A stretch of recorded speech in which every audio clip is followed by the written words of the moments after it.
Filipino hospitality is world-renowned for a reason.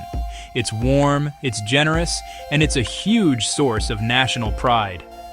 But what happens when that legendary kindness gets slapped in the face by arrogance and disrespect? We've all seen or heard the stories about the ugly expats, the ones who complain, demand, and look down on the very culture that's welcomed them with open arms. Today, we're not just talking about a few cranky tourists. We're talking about a serious clash of values, the damage it causes, and why it's on everyone, foreigners and Filipinos alike, to do better.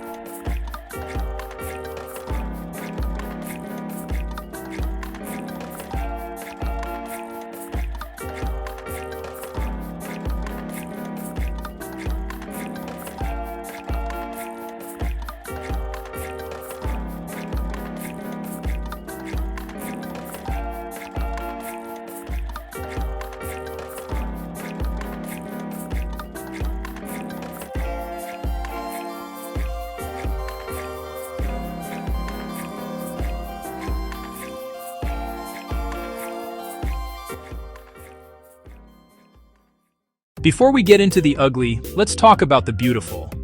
Filipino hospitality isn't just about being nice. It's a core cultural pillar, baked into the soul of the nation. It's all built on powerful concepts that shape the entire society. There's bayanihan, that spirit of communal unity, where neighbors just help neighbors without even being asked. There's pakikipagkapwa, a deep sense of shared identity and respect for others. The idea that we're all connected. And there's pakikirame, the powerful empathy that drives Filipinos to share in each other's joys and sorrows. These aren't just vocabulary words. They are the invisible threads that hold Filipino society together. This is why, for generations, Filipinos have treated guests like treasured family members. They'll share the best of what they have, sometimes spending money they don't really have, just to make a visitor feel comfortable, fed, and most importantly, like they belong. This isn't some show for tourists. It's a real expression of a culture that finds genuine joy in making others feel at home. And the world has definitely noticed. In surveys like the Internation's Expat Insider, the Philippines consistently ranks as one of the friendliest and most welcoming countries on the planet. Thousands of expats have shared how easy it is to make local friends and feel like part of the community. This is the gold standard of hospitality, a kindness that asks for nothing in return. But this unconditional welcome brings up a tough question. What happens when this incredible generosity is met not with gratitude, but with contempt?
And that brings us to the ugly expat. Look, this isn't about someone having a bad day. It's a toxic pattern of entitlement and disrespect that just poisons the well. In 2024, the Bureau of Immigration reported denying entry to 124 foreigners for being rude and disrespectful to officers, a number that jumped by nearly 50% from the previous year. This shows the problem is real and getting more attention. So let's break down a few of the classic cringe-worthy moves. First up, the public complainer. We've all seen this person. They're in a restaurant, loudly whining that the service is slow, the food isn't exactly like it is back home, or the Wi-Fi is spotty. What they don't get is that Filipino culture is built on harmony and avoiding confrontation. The concept of haya, or shame, makes a public scene incredibly uncomfortable for everyone. While a Westerner might see their rant as justified feedback, here it's seen as an aggressive, embarrassing attack that makes the staff lose face. A respectful person handles problems quietly, not by putting on a show. Next, we have the disrespectful haggler. This is the foreigner in a local market, arguing with a vendor over what adds up to a few cents. They treat it like a gladiator match they have to win, belittling the seller in the process. This isn't just about money, it's about dignity. This behavior completely ignores pakikisama, the value of getting along and keeping relationships smooth.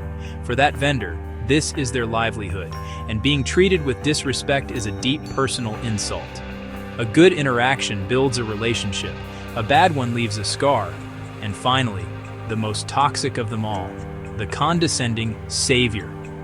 This is the expat who can't stop comparing the Philippines unfavorably to their home country.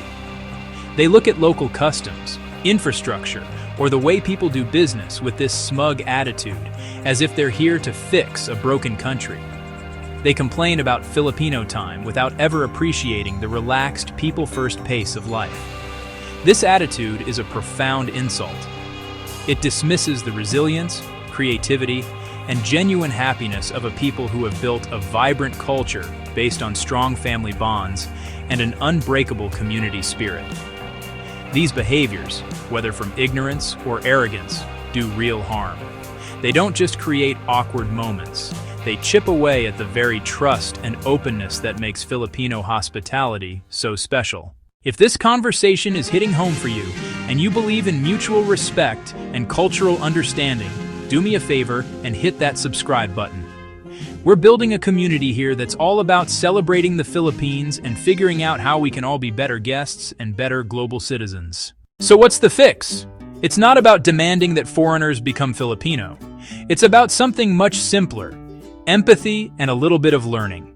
It's about meeting kindness with kindness.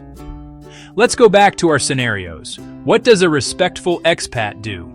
Instead of complaining loudly in a restaurant, the respectful expat is patient. They get that things might move at a different pace, and they embrace it. If there's a real issue with their food, they handle it discreetly, politely, and with a smile, protecting the dignity of the staff. Instead of haggling like their life depends on it, the respectful expat approaches the market with good humor. They know haggling can be part of the culture, but they do it with a light heart, respecting the vendor's price and valuing the human connection more than saving a few pesos. And instead of acting like a savior, the respectful expat shows up with humility and curiosity. They ask questions. They listen. They try to understand the why behind the culture before they judge. They appreciate that the Filipino way, while different, has its own incredible strengths, especially its focus on family, community, and human relationships. As many expats have said, the best thing about living in the Philippines is the Filipino people. This isn't about walking on eggshells. It's about remembering a simple truth. You're a guest in someone else's home. Filipino hospitality is so powerful because it treats strangers like family.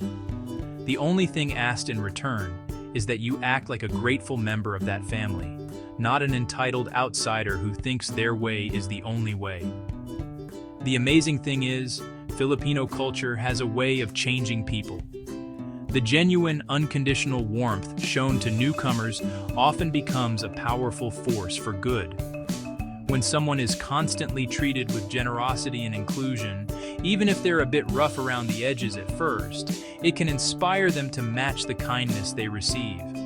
That's the quiet power of Filipino hospitality. It doesn't just welcome you, it invites you to be a better version of yourself. At the end of the day, the clash between Filipino kindness and the ugly expat is a story of a powerful force meeting a movable object.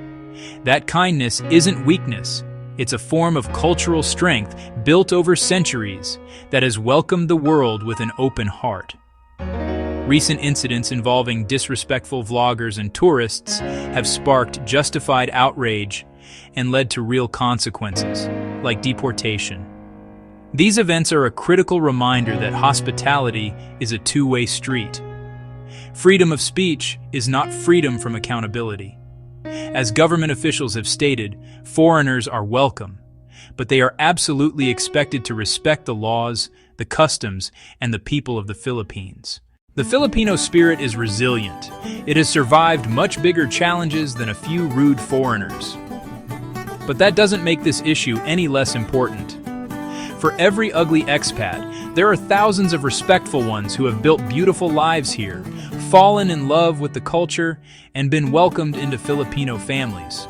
They prove that this cultural exchange can be, and should be, a beautiful thing. The goal, always, should be mutual respect. Alright, now I want to turn the conversation over to you. Have you ever seen a moment where Filipino kindness was really put to the test by disrespectful behavior? Or, on the flip side, do you have a positive story about a foreigner who did a beautiful job of embracing the culture? Share your experiences, good and bad, in the comments below. Let's learn from each other and keep this important conversation going.